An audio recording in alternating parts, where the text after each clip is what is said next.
Thanks for joining us for KBOI 2 News Midday. I'm Kelsey Anderson. Now to your top 11 stories at 11 o'clock.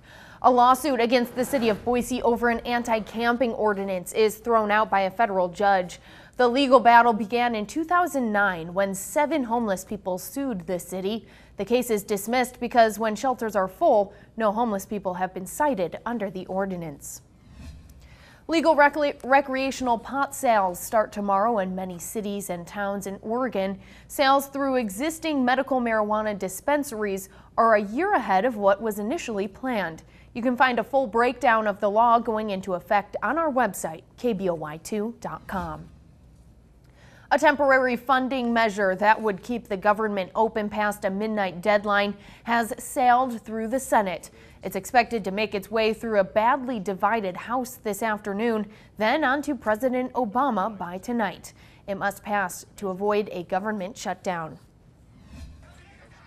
Russia has taken over the fight against ISIS. Putin ordered the targeted airstrikes this morning against positions, vehicles, and warehouses believed to be owned by ISIS fighters.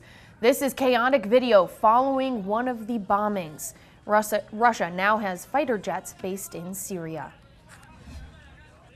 And closer to home in the West Ada School District, Hillsdale Elementary School is millions of dollars over budget. It was originally estimated at $10 million. District leaders now say there are cost overruns of almost $4.5 million.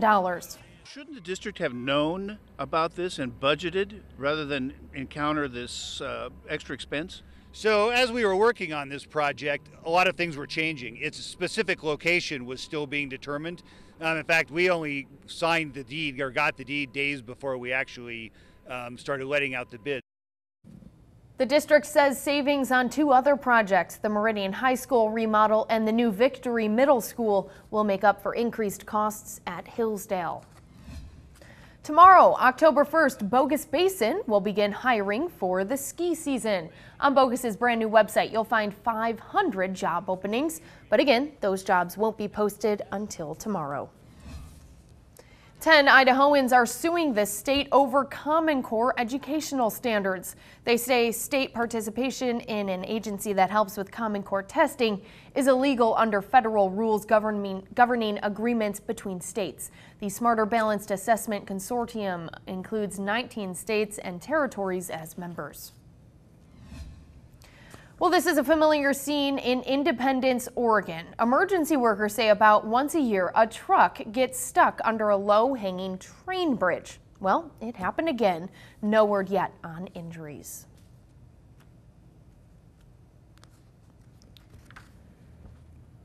And tomorrow is the deadline for all businesses, even small businesses, to have readers that accept the new credit and debit cards with the new security chips in them. The readers go for hundreds of dollars a piece.